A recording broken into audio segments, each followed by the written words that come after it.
Glória ao Filho. E glória ao Espírito Santo de Deus. A paz seja convosco, meu querido amado irmão em Cristo Jesus. Para nós, mais um dia de motivo de alegria, de culto, de regozijo, de felicidade, de poder estar juntamente com a igreja, adorando e bendizendo o nome do Senhor. Amém? Podeis assentar, fique à vontade. Queridos, como foi dito, hoje é noite de libertação, né? Noite de libertação, culto de libertação. É de entendimento, toda a igreja tem ciência de que o que liberta o homem é a palavra, né? Está escrito em João 8,32. Conhecereis a verdade e a verdade vos libertará. A libertação do homem não está na vacina de Covid. A vacina de Covid é para o Covid, mas a palavra é para a libertação, né, querido? O que liberta o homem, o que transforma o homem, não é a vacina, é a palavra de Deus. Quem concorda comigo, diga amém? Amém. Diga graças a Deus. Graças a Deus. É assim que trabalhamos. Se a palavra é a regra de fé e prática do cristão, nós vamos aprender. Creio você, meu querido irmão que veio nesta noite, já pega a sua Bíblia, o seu manual de conduta humana, é o que eu sempre digo, a Bíblia é o nosso manual de regra de fé e prática. Amém? Toda vez que deparamos com esse livro, com esse exemplar maravilhoso, eu já preparo que o pastor vai estar usando o manual de conduta humana, o pastor vai estar usando o manual do bem-estar da família e o manual da igreja. Amém? É assim ou não é?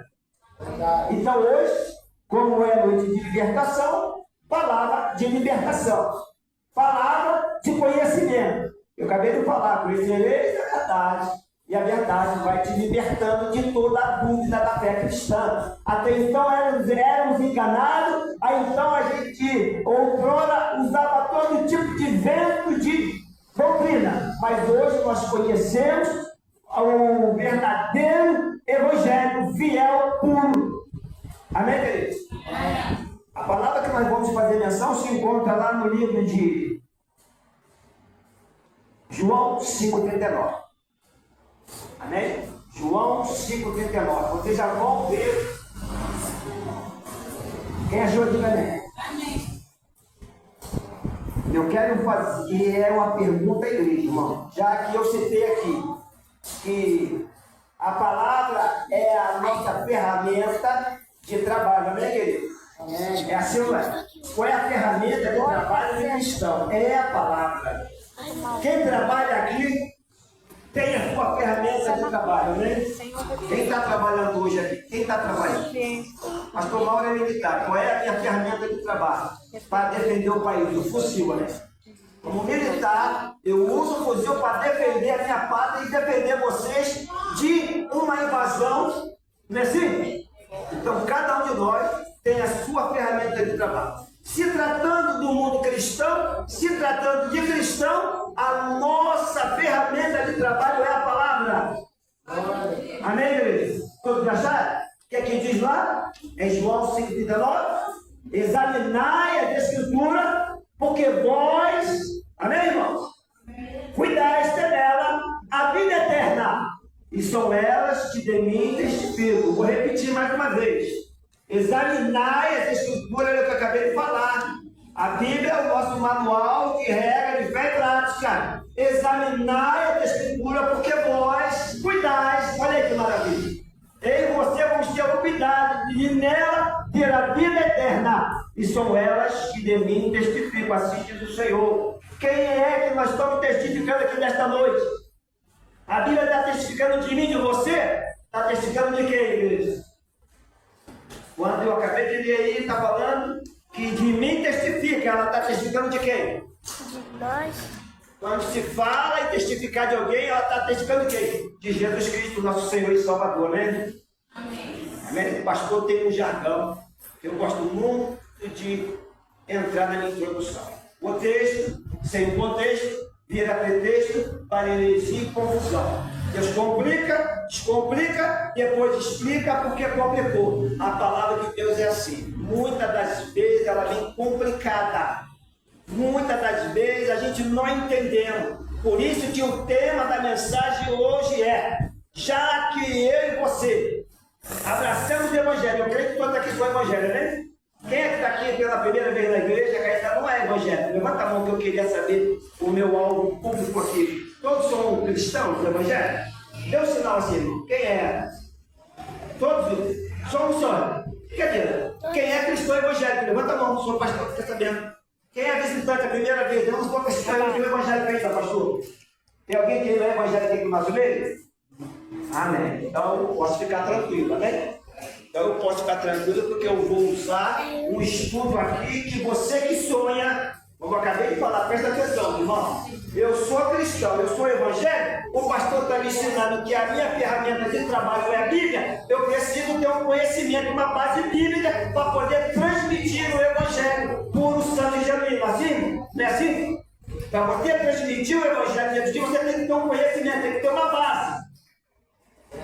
Tem que ter um conhecimento profundo, porque se alguém lá fora te perguntar alguma coisa, você, eu não sei responder. Mas você não é crente do Evangelho? Mas como é que eu estou te fazendo uma pergunta e você não sabe?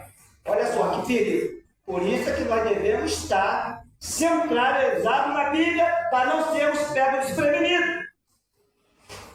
O livro da Bíblia diz que o meu povo perece por falta de conhecimento. Errais por não conhecer a Escritura e nem o poder de Deus. Por que esse mundo está nessa decadência moral espiritual aí? O porquê de tanta violência? O porquê de tanta catástrofe? Guerra, fome, pestilência, por que tudo isso está acontecendo, pastor? Eu não entendo. Por causa do meu e o seu pecado. E muitas das vezes vamos reclamar, vamos murmurar e vamos lá porque ele está com quer de Deus. Na hora do pecado ninguém pergunta quer de Deus, não é assim, mano? Na hora que nós estamos pecando, nós fazendo o que não presta, quer de Deus nessa hora. Mas na hora de reclamar porque que o mundo está, porque que está essa violência, porque que está desse jeito, devido à prática do pecado, abominável diante de Deus. Por isso que o mundo está desse jeito, culpa minha, culpa nossa. Amém, irmão? Então a Bíblia é a nossa base de regra e prática, então vamos conhecer a Bíblia. Então qual é o tema da mensagem, pastor? Você que sonha em pregar. Como eu acabei de falar, ferramenta de trabalho de a Bíblia. Então eu preciso usar dela para transmitir as verdades do Evangelho. Não é assim, querido? Eu preciso. Para que você possa levar uma palavra de fé, você tem que ter o conhecimento de duas regras. Por isso que o tema da mensagem hoje é: já que eu sou o portador, o porta-voz da palavra de Deus, você é um porta-voz da palavra, você é um arauto de Deus, amém? A palavra de Deus só não está sujeita aos pastores, não. Todos nós temos a obrigação de transmitir o Evangelho a tempo e fora de tempo. Lá no céu não vai entrar ninguém com posição. Que o pastor, que não. Vai entrar aquele que é fiel até o fim. Amém? É assim ou não é? Então, se a Bíblia é a nossa regra de fé e prática, você tem que ter uma base sólida. E o que vai te dar base sólida é essas duas características que eu vou levar para a igreja. Você tem que ter o conhecimento da hermenêutica e da exegese. Pastor, eu ouço falar muito isso da boca dos pregadores, mas eu não tenho noção nenhuma de que quer dizer hermenêutica e exegese. Nós vamos destrinchar isso daqui a pouquinho, para que você possa entender, porque o pastor falou aqui ainda agora, que o texto, sem o contexto, vira pretexto para heresia e confusão. Muita gente não sabe o que é contexto. Eu aprendi no seminário, o contexto é o que vem antes e depois do texto. Às vezes a pessoa pega um verso isolado e só fica naquilo. O Senhor é meu pastor e nada me faltará. Pronto. E aí? E o que está dizendo no contexto? Você não sabe, fica perdido. Deus complica, descomplica, depois explica porque complicou. A Bíblia é um quebra-cabeça, querido. Quem já jogou quebra-cabeça aí?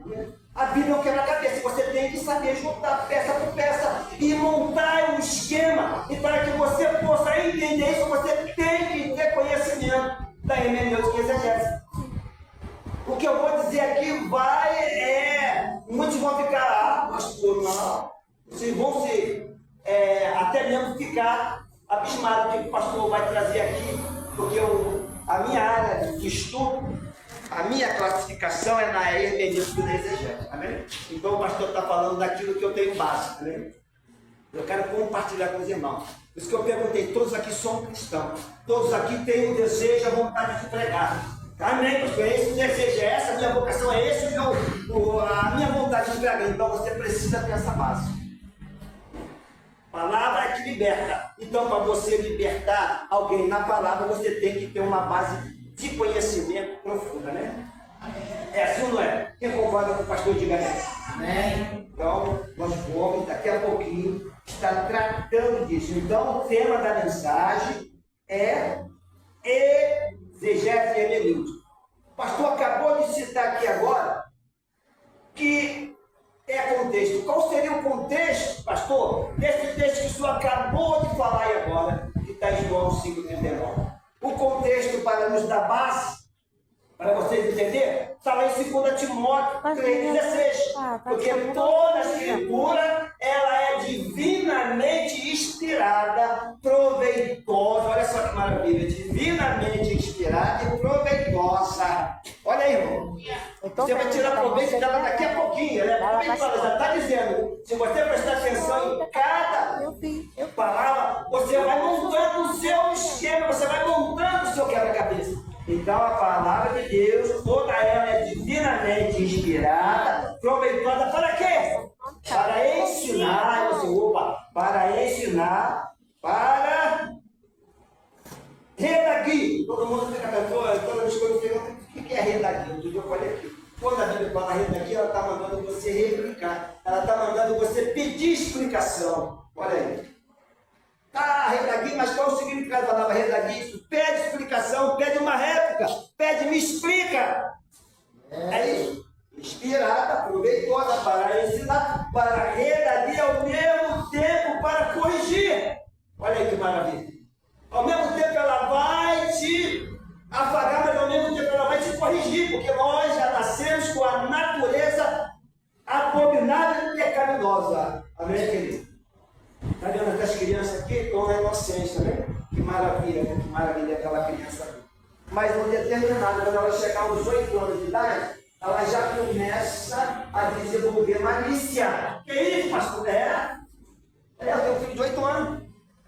Estou falando do que eu conheço da psicologia. Quando a criança começa já com 8 anos, ela já começa a ter percepção do que é certo e do que é errado.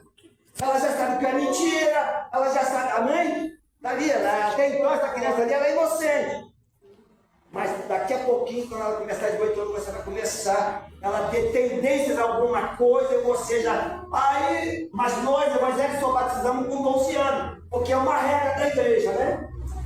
Mas, para você ver como é que é o ser humano, já nascemos com essa, infelizmente, com essa capacidade de pecar. Então, por isso que a Bíblia ela vem para corrigir, para instruir em justiça, para que todo homem de Deus seja perfeitamente instruído para toda boa obra. Que versículo maravilhoso. Toda vez que eu ouço a Bíblia, esse versículo já vem na minha mente. O pastor vai pregar, então ao mesmo tempo ele vai me inspirar na palavra, com essa palavra eu vou me libertar, com essa palavra eu vou aprender, com essa palavra vai me corrigir, e por aí por diante. Hebreus 4,12 também não é diferente.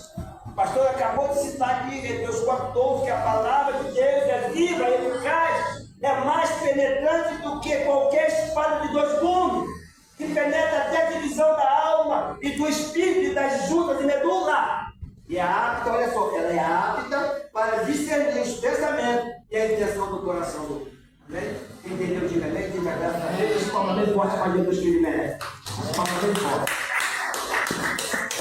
Então, rapidamente, aqui o pastor vai destrinchar, vai descortinar para a igreja o significado real da palavra hermenêutica e exegese. E eu aconselho a igreja, a partir de hoje, procurar ter base em cima dessas duas matérias. Porque senão você vai se perder ao longo do tempo.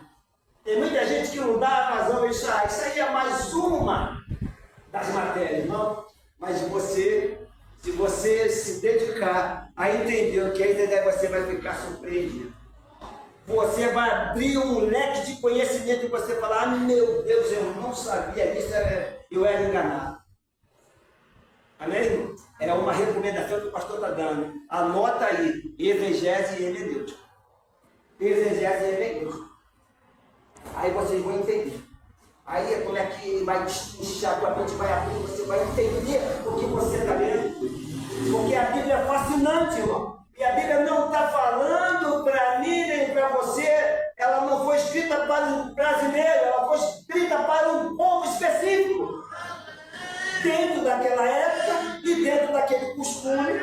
E muitas das vezes a gente mistura e acaba fazendo aquilo que acontece. O texto contém vira pretexto para heresia e confusão. Olha aí. Então acompanhe comigo. Hermenêutica é a ciência. Olha só. Se tiver uma caneta, anota aí. Você viu que o pastor fica sempre com a canetinha na mão? É uma mania minha, sabe por quê? Que a pastora prega, eu não sei. Pô, isso aqui eu não sabia, eu vou lá e anoto. O pastor prega, eu não sabia, eu vou lá e anoto. O pastor prega, aí alguém aqui tem uma oportunidade de falar alguma coisa que eu não sabia, eu vou lá e anoto. É mais um conhecimento, né? Eu não sou o dono da verdade. Todos nós aqui temos uma base. O que eu sei, você não sabe. O que você sabe, eu não sei, assim. Aí o que eu não sei, você sabe, você passa para mim, é aquela troca de conhecimento. Amém? Não pensa você que só o pastor é o dono da verdade. Todos nós aqui estamos de igualdade diante de Deus. Não é só que eu sou pastor, que eu sou melhor. Não, Deus não veio assim. Pelo contrário, o pastor está aqui para servir. Amém? Quando eu fiz o seminário, quando eu fui consagrado a pastor, ele me ensinou que eu não estou aqui para ser servido. Pelo contrário, estou aqui para servir. E o meu lema é: quem não serve para servir, não serve para viver. Então, o pastor está aqui, eu é que sou o menor da casa. O papel do pastor é servir a igreja. Não tem garçom? Você vai no restaurante, come o melhor prato que você quer. Não tem um garçom que vai te servir? Esse é o papel do pastor. É servir a você o banquete da palavra de Deus. Amém? Amém? Louvado seja o nome do Senhor. Jesus é maravilhoso, né, querido? Então, irmão, hermenêutica é a ciência que tem o objetivo da interpretação dos textos bíblicos. Olha só, quando eu li ali o texto, essa ciência, ela tem a obrigação, ela tem o conceito de o quê? De interpretação dos textos bíblicos, a fim de quê? Ela tem o propósito, a fim de evitar a disseminação da heresia e as falsas doutrinas da igreja. Então a hermenêutica é isso, quando você conhece, ninguém vai te enganar. Ninguém vai ter com um falso discurso, você vai pensar que vai errado. Isso aí eu não vou falar nada, mas eu não vou concordar com aquilo ali, porque não está na Bíblia. É porque a gente vai ver algumas palavras que a gente pensa que está na Bíblia e não está na Bíblia. Eu fiquei fascinado. Amém? Olha só. E a exegese? A exegese já é um pouco mais extenso.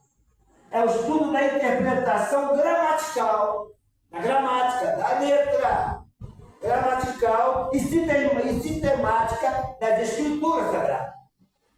Mas a gente tem que tomar cuidado com a eis. Tem a exegese e a exegese já é usada por grandes teólogos. Tem homens que só porque tem o título de bacharel, tem o título de doutor e de mestrado, ele acha que conhece a Bíblia mais do que ela. Não, está errado. Aí ele faz a interpretação por si só.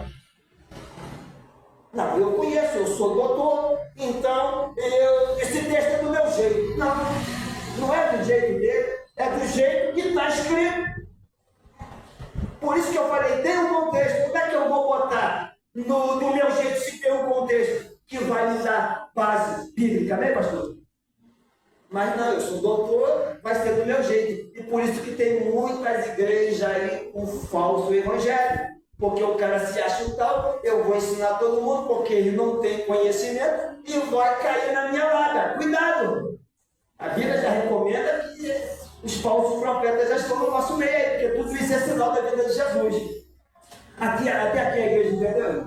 Então, o pastor aqui descortinou o que é exegese, hermenêutica, que é exegese. Então, a gente tem que tomar cuidado. Conhecimento. Então, o objetivo desse estudo é de evitar tudo isso. Irmão, Na minha introdução eu gosto de sempre de citar isso aqui. Mas estou passar um pouquinho de problema lá. Amém? Tá, na minha pequena introdução, Jesus no seu ministério, eu queria agora, eu gosto sempre de frisar isso. Vamos voltar no tempo? O ser humano tem uma capacidade sobrenatural. Eu posso ir lá no tempo que Jesus me pôr? Posso ir? Não posso, mas a minha mente pode ir aonde eu quero. Não pode ou não pode? É. Então você costuma assim, vamos comigo lá no tempo? Volta lá no tempo de Jesus. Amém? Jesus no seu ministério terreno, ele ensinava de duas formas, que é usada até hoje, nas escolas, na igreja, nas faculdades, em todo o segmento da sociedade. Ele usava da didática, irmão, que maravilha. Quem trabalha aqui em pedagogia, sabe, por favor? Alguém trabalha aqui na pedagogia? Olha os métodos, olha lá, a irmã não conhece, né? Então, Jesus usava esse método que hoje, até hoje é usado nas igrejas. O que eu estou fazendo aqui é usando esse método de Jesus. Jesus usava da didática, da pedagogia, né? Que é a doutrina do ensino e o método na direção da aprendizagem. E ele usava também, irmão, da didática. Ele usava de didática. Então, a pedagogia é a ciência, né, da educação. É um conjunto de doutrina com princípios que visam a ética moral, espiritual nos ensinamentos. Né, querido? Agora aqui, os irmãos vão ficar maravilhados. Se eu pedir para vocês voltar no tempo comigo, imagina Jesus agora em meio àquele grande povo. Amém? Imaginou aí agora? Aquela figura maravilhosa de Jesus, transparecia amor, grande poder e glória, chamava a atenção do povo pela sua humildade, o grau de conhecimento. Era um homem que não tinha nada que falasse dele, era um homem especial, perfeito em tudo que ele fazia. Houve alguém perfeito igual a ele aqui na terra? Não existe. Foi o único ser perfeito, era o próprio Deus encarnado. Jesus era o próprio Deus encarnado na pessoa de Jesus Cristo. Deus, ele é criador do céu e da terra. Ao mesmo tempo, ele é o Filho Salvador. E hoje, ele é ao mesmo tempo o Espírito Santo, o Consolador e Intercessor. Amém? Hoje, Deus está na pessoa do Espírito Santo intercedendo por mim e por você e nos consolando com a palavra. Ele é que intercede porque ele sabe que a gente não sabe orar como convém. Tem vezes que você ora lá, não consigo orar, eu não consigo, pede o Espírito Santo. Pede o Espírito Santo, me ajuda a orar porque eu não sei orar. Ele começa a vir as palavras, aí vai botando as palavras certas e eu dou pá. É assim que é. É o Espírito Santo é quem intercede por mim, por você com gemido inexprimível, como diz a palavra. Então Jesus usava dois métodos maravilhosos. Jesus pregava para os ouvidos e Jesus pregava para os olhos. É isso, pastor? É assim que ele fazia. Quando ele estava diante do povo, ele usava da didática, amém? E da pedagogia, então ele usava os métodos dele. Então ele pregava para os ouvidos e para os olhos. Mas como é que ia pregar para os ouvidos, pastor? Como é que é isso aí? Me explica isso. Estou curioso de saber. Jesus pregando aos ouvidos, ele falava assim, ó. Que sorte que a fé vem pelo ouvir e ouvir a palavra de Deus. É assim que Jesus já começava a palavra, ele chamava atenção ao povo. Amém? Jesus não precisava desse instrumento que nós temos hoje aqui, ventilador, som, não precisava disso não, porque a voz dele era altiva. Ele usava a natureza, o vento levava a voz dele e ia a quilômetros, porque eram milhares de pessoas que estavam ali para ouvir ele. Imagina vocês ele diante do alto monte e aquela grande multidão ouvindo ele. Ele falava, povo, de sorte que a fé vem pelo ouvir e ouvir a palavra de Deus, porque sem fé é impossível agradar a Deus. Porque é necessário crer que Deus exista e que Ele é galardoador daqueles que o buscam em espírito e em verdade. De fé em fé, o justo viverá pela fé. Amém? Então eles já preparavam o povo que é pela fé. Sem fé é impossível, não dá como viver o Evangelho sem fé, porque ele não tem como agradar a Deus. É a fé que chama a atenção de Deus para ele fazer o impossível. O nosso Deus é Deus do impossível. E muitas das vezes não provamos do impossível dele, porque não temos uma fé consistente, uma fé inabalável. Amém? Quem entendeu, diga amém, diga graças a Deus. Então é isso. Sem fé é impossível agradar a Deus. Ele ainda diz lá também, João 3,16. Outro dia eu falei isso e quero mais uma vez compartilhar com vocês. Quando alguém perguntar para você qual é o textual da Bíblia, quando se fala em textual, está dizendo até o verso especial, o verso principal da Bíblia. Tem aí pessoas lá no mundo que fica curioso, tá? Vocês falam tanto de Bíblia, qual é o verso principal da Bíblia? João 3,16. Todo mundo conhece de cor? Vamos lá junto? Deus amou. Vamos lá. 1, 2, 3. Qual é o?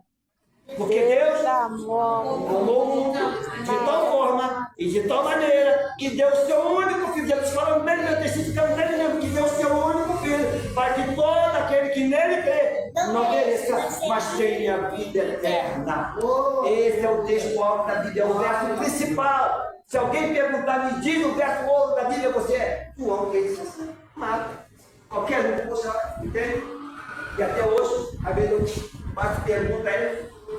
Então Jesus pregando as ouvidas, é assim que ele iniciado a sua pregação, o seu sermão, preparando o povo para ouvir o que ele tinha a falar.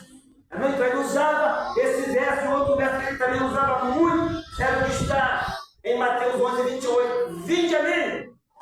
Eles veem, porque ele sendo o próprio Deus, ele poderia muito bem ver o que se passa na mente e no coração do homem. Então ele falava, vinde a mim todos vós, está cansado, oprimido e sobrecarregado, e eu vos aliviarei. Olha só, tomai sobre mim e aprendei de mim, que sou manso e humilde de coração. Olha só que maravilha, irmão. Vinde a mim, que maravilha. Quando eu vi esse verso pela primeira vez, eu fiquei maravilhado, porque eu estava precisando dessa palavra. Vinde a mim, todos vós, porque eu estava cansado, eu estava oprimido, eu estava sobrecarregado. E ele falou, e eu vos aliviarei. Tomai sobre vós meu jugo e aprendei de mim, que sou manso e humilde de coração, encontrarei descanso para vossas almas, porque o meu jugo é suave e meu fardo é leve. Meu jugo é suave, meu fardo é leve. Pastor, o que é jugo? O jugo é autoridade. Quando a Bíblia fala de jugo, está falando de autoridade. A autoridade que está sobre nós hoje é o que, irmão? Pesada.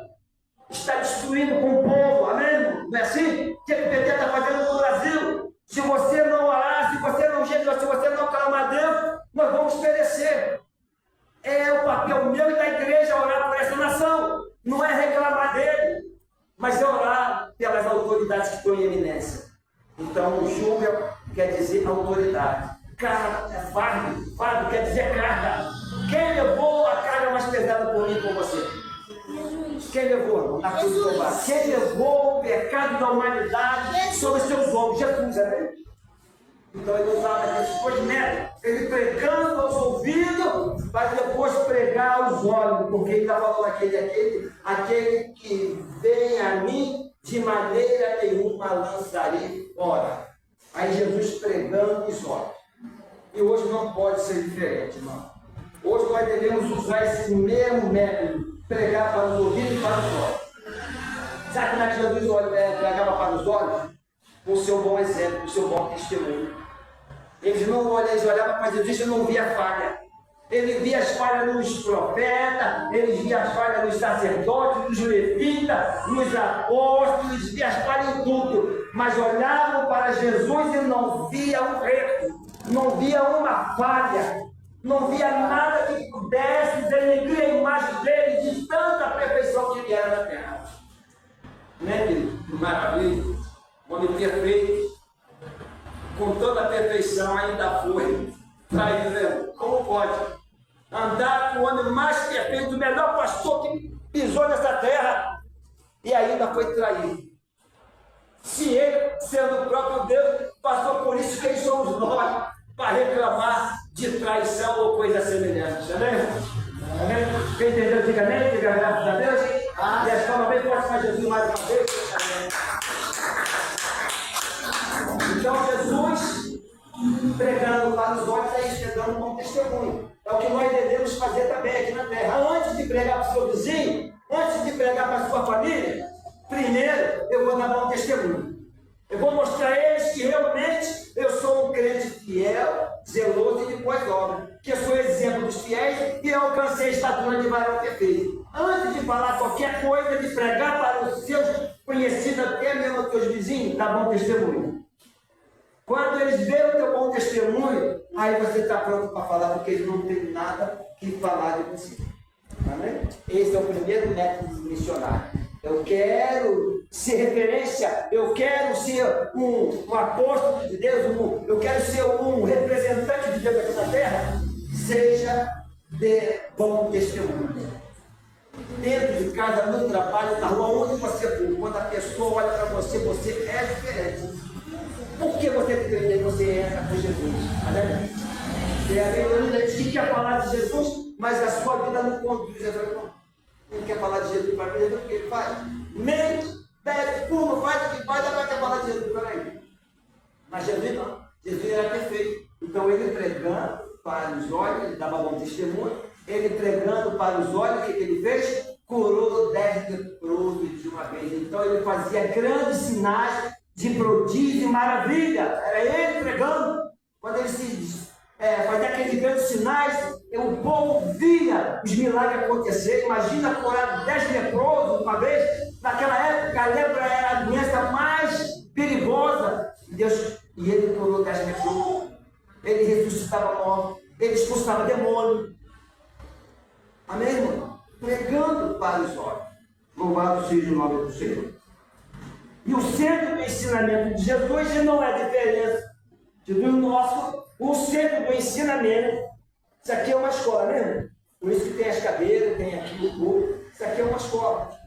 É uma escola de conduta humana. Quem concorda comigo?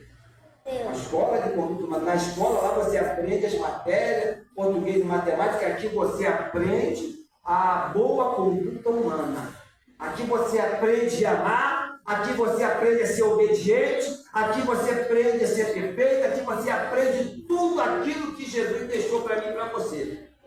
E tudo isso está na cartilha. E tudo isso está no manual, que é a palavra de Deus. É assim ou não é? A Bíblia é o manual de conduta humana. O que você está vivendo, o que você está passando hoje? Qual é o problema que você está atravessando? Qual é a tua diversidade hoje, pastor? O que eu estou passando é impossível. Mas eu digo para você, tem solução. Não perca a oportunidade. Investiga, examina a tua palavra, a tua Bíblia, e você vai ver a solução dela. Não precisa buscar em outras instâncias. Não precisa estar batendo em casa. Você tem um manual na tua mão. Louvado seja o nome do Senhor. Então, o centro do ensinamento de Jesus era a fé, irmão. Eu acabei de falar. Sem fé, não tem. Por que ele fazia isso? Porque a fé opera milagre, irmão. Quem já viu milagre aqui, irmão? Quem já passou por algum milagre? Quem tem experiência de milagre aqui? Porque você usou a fé. Então, era o centro do estudo de Jesus. Porque ele ensinava a fé? Porque a fé opera milagre. A fé promove santificação. O que é ser santo? É ser separado. Eu não preciso falar muito. Se a palavra santo quer dizer separado, eu não tenho parte com esse mundo. As práticas desse mundo não nos interessam. Mas pastor, é moda agora falar assim. Pastor, agora é moda usar essa roupa. Não é do nosso tipo imitar o mundo. Se nós pregamos aqui a diferença, como é que eu vou imitar o mundo? Amém, querido? Ah, que faz a diferença. Eu vou fazer a minha parte, eu vou fazer a diferença. Eu vou entrar no padrão de Jesus Cristo. Ah, mas aí você vai ser um quadrado. É melhor ser quadrado no céu do que entrar na moda do inferno. Amém? Deixa o mundo te chacoalhar. O importante é agradar a Deus. Não se importa em agradar o homem, agrade a Deus. Porque o homem não vai te dar uma recompensa nenhuma. Nem tampouco vai te elogiar, mas a recompensa vem lá de Deus. Bom, a palavra de Deus é maravilhosa. Sobra ali, às vezes a gente sobra porque quer. Às vezes passa por situações, ai Deus fica. Quando deixei a Bíblia lá, o que está acontecendo? Não deixa a tua vida como enfeite na sua estante, faz uso dela. Usa ela como ferramenta de trabalho, como arma de guerra. Está na batalha, está passando por tentação. Jesus foi tentado. O que ele fez para poder vencer a tentação? Eu vou fazer o mesmo. Por que ele se deixou levar 40 dias no deserto para ser tentado? Eu vou deixar, isso que é para deixar escrito, para quem estiver passando por esse tipo de problema, vai usar os mesmos métodos que eu usei. Vai usar o quê? A palavra. Ele venceu como? Com a palavra.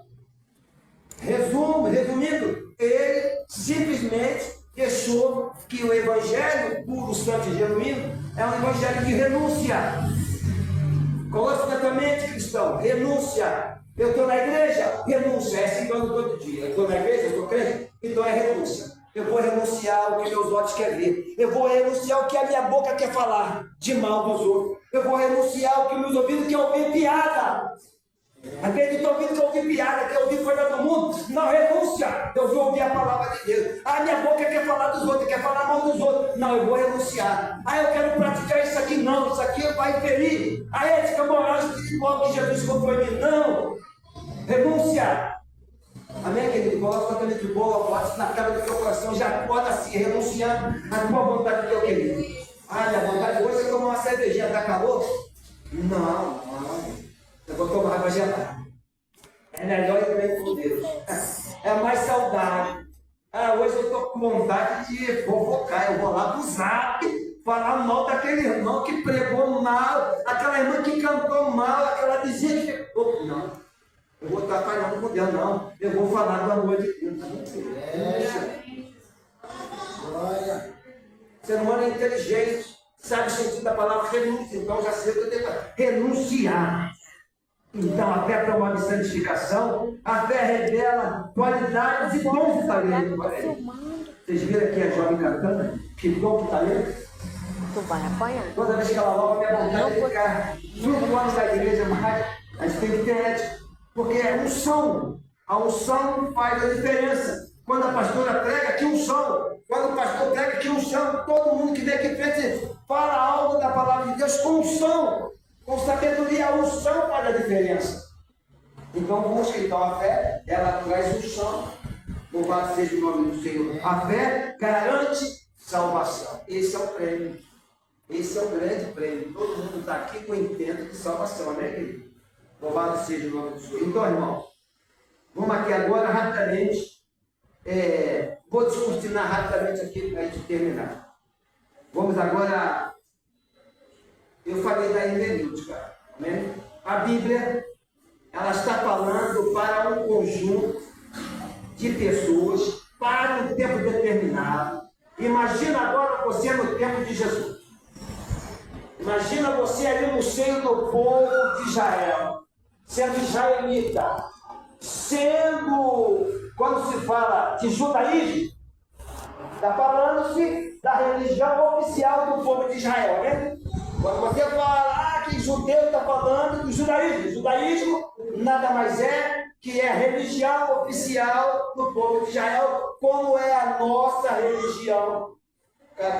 Tem o católico e tem o evangélico, que somos nós. Além do cristão evangélico e cristão católico. Lá eles. Então a Bíblia, ela foi escrita para esse tipo de povo, usando todos os seus costumes e suas tradições. Mas atenção, por isso que a exegese hermenêutica, ela trabalha em cima disso. Porque a Bíblia foi escrita para um grupo de pessoas seletas, para um povo especial. Então a Bíblia, ao longo dos anos, ela sofreu a transliteração. O que é a transliteração? É a mudança de um idioma para o outro. Outrora a Bíblia foi escrita em quê? Hebraico, grego, olha, até a criança sabe. A Bíblia ela foi escrita em aramaico, em grego e hebraico. Essa foi, então ela passou pela uma transliteração. O que é uma transliteração? É a mudança de um idioma para o outro. E o idioma judaico e o grego e aramaico é totalmente do idioma português. Quando ela foi transcrita em português, ela passou por várias mudanças. E com isso, é que traz a confusão. Que é isso, pastor? Porque o alfabeto judaico, grego e aramaico não é que nem o nosso português. Nós escrevemos e falamos daquilo que a gente fala, né? Você não escreve? Palavras. Esse é totalmente diferente, todo mundo sabe. Então, naquela época, o idioma oficial era o grego. Era o idioma que mais falava na época, era oficial o grego. Todos falavam grego naquela época. E hoje, qual é o idioma oficial? Qual é o idioma mais falado no mundo aqui hoje em dia? Inglês. Inglês? Era assim naquela época. Hoje o inglês, quem fala inglês pode ir em qualquer lugar do mundo que é bem recebido. Chegar lá no nosso português, você vai ficar. Mas quem sabe o inglês se destaca no local de trabalho em qualquer lugar. Então foi assim, então a Bíblia passou por uma transliteração. E quando foi chegar o português, irmão, virou uma situação que se a gente for colocar aqui ao pé da letra, a gente vai ficar abismado. Eu falei, meu Deus do céu. É onde acontece muitas vezes a confusão. Por isso que tem muita falsas igrejas, porque não soube interpretar a exegese de Deus. Pegou o texto lá e fez uma confusão ensinando o povo. Então, hoje, é de conhecimento que a Bíblia tem no seu bolso quantos livros, irmão? Quantos livros tem a Bíblia?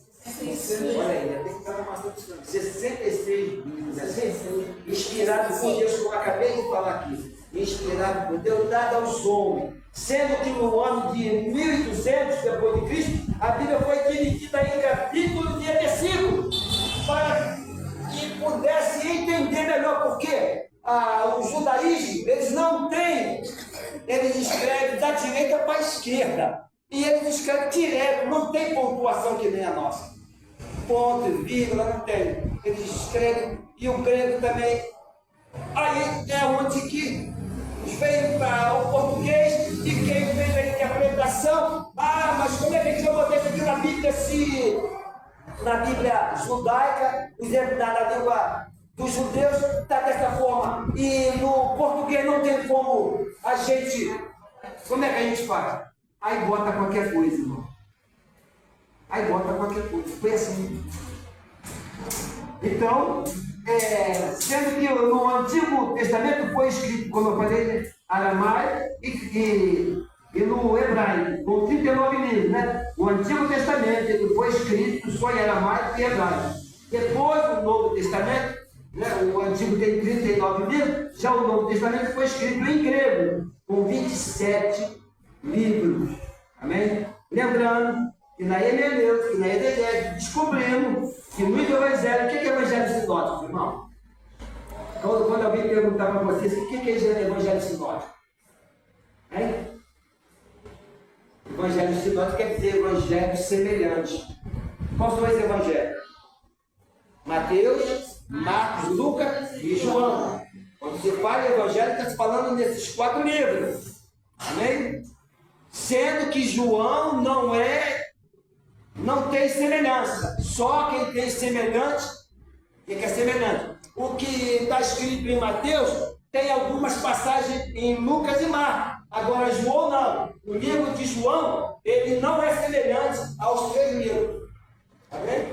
Por isso que nós temos que tomar cuidado. Se alguém falar, qual é o livro sinótico? Sinótico quer dizer semelhante? Você já sabe que é só Mateus, Marcos e Lucas. João não é sinótico, porque ele foi interpretado. Então, como eu acabei de falar para a igreja aqui agora, o livro de Marcos, ou melhor, o livro de Mateus foi escrito para um propósito. Olha só, o que é a exegese bíblica da escritura? O livro, quando você lia o livro de Mateus, ele foi escrito para o judeu, amém? Foi escrito para o judeu apresentando Jesus como o Messias prometido. Como eu falei, a Bíblia não foi escrita para os judeus, foi escrita para esse povo. Então, quando escreveram, quando Mateus interpretou o livro do Evangelho de Cristo, ele estava escrevendo para esse povo seleto, para o povo judeu, anunciando Jesus Cristo como Messias. Eles estavam aguardando e aguardam até hoje. Já o livro de Marcos, que é o mais antigo, é o livro de Marcos, é o livro mais antigo, ele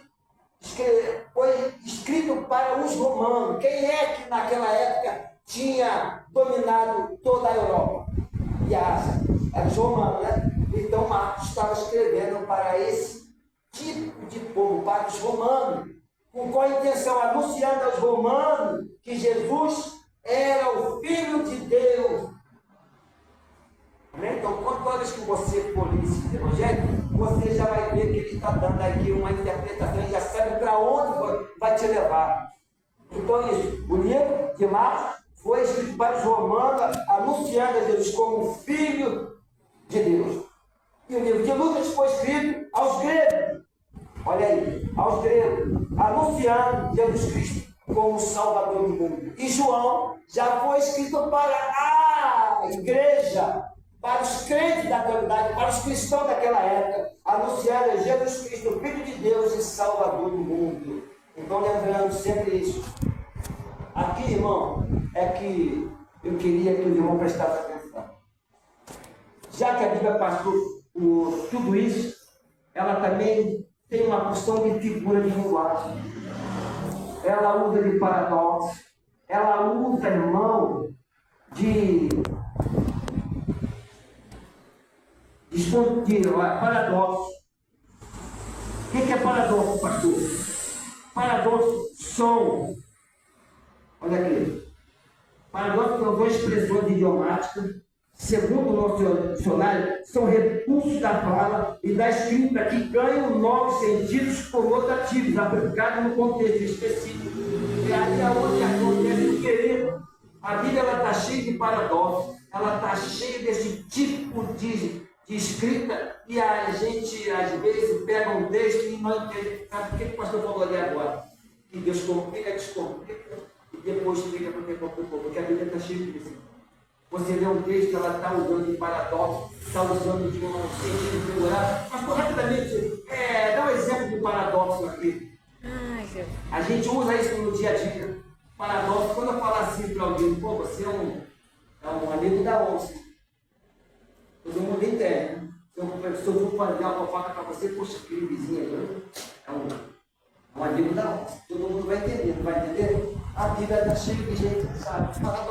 Eles usavam esse tipo de expressão da época lá para poder se comunicar, porque eles saberiam entender.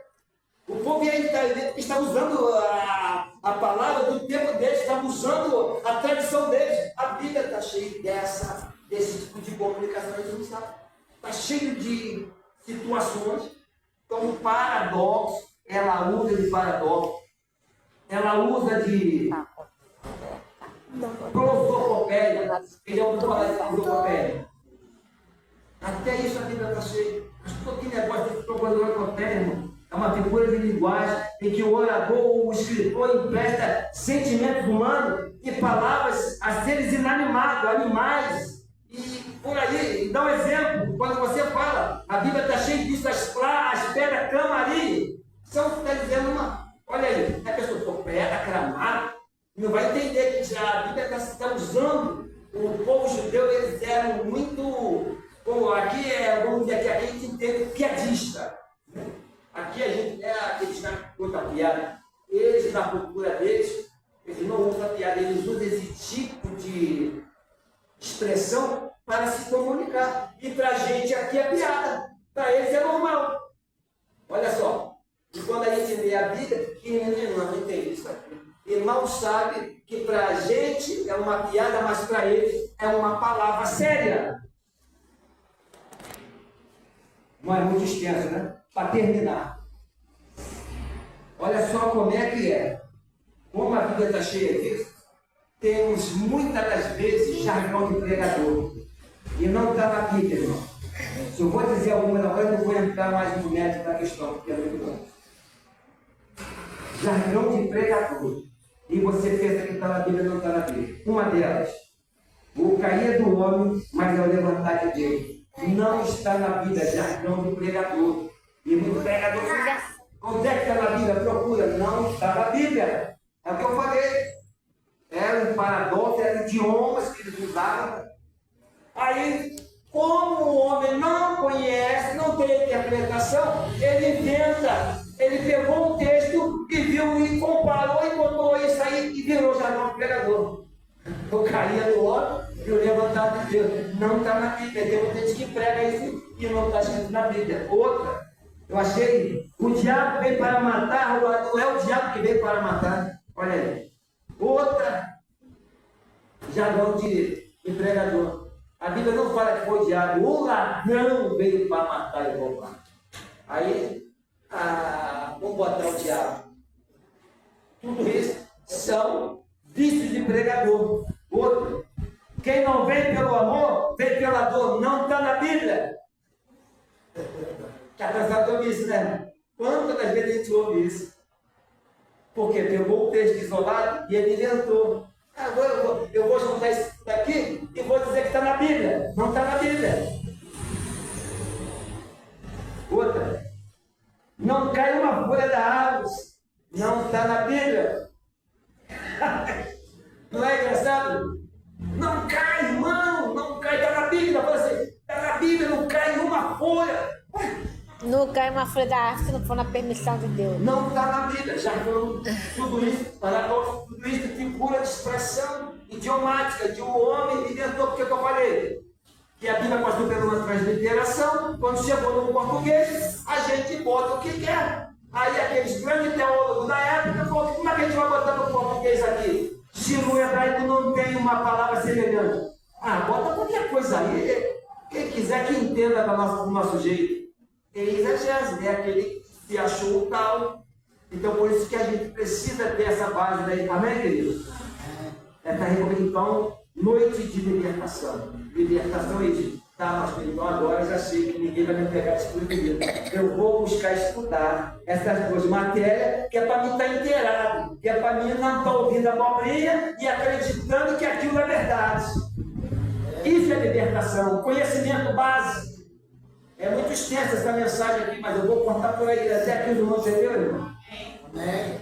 São expressões de pregador, que ele fala, faça por onde que eu te ajudarei. Eu vivi 40 anos com a minha mãe falando essa palavra, mãe, isso não está na Bíblia, mas ela fala, por onde eu te ajudarei. E assim vai.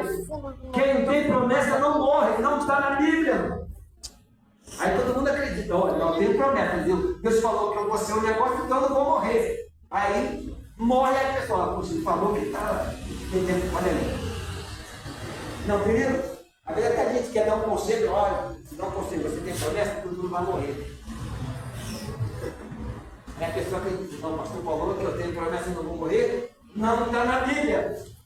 Olha aqui que a Isaías fala. Ela foi lá, estudou, uma alma vale mais que o mundo inteiro. Não está na Bíblia. E aí, o pastor Paulo se tiver, não faz isso, não. Essa aí eu não quero, eu falei isso aí. Eu falei, Jesus, uma alma vale mais que o mundo inteiro, não está na Bíblia. Jargão de pregador, eu quero até sem graça. Quando eu aprendi isso, falei, Jesus. Bem, vou ficar por aqui? Sim. Palma bem forte para Jesus.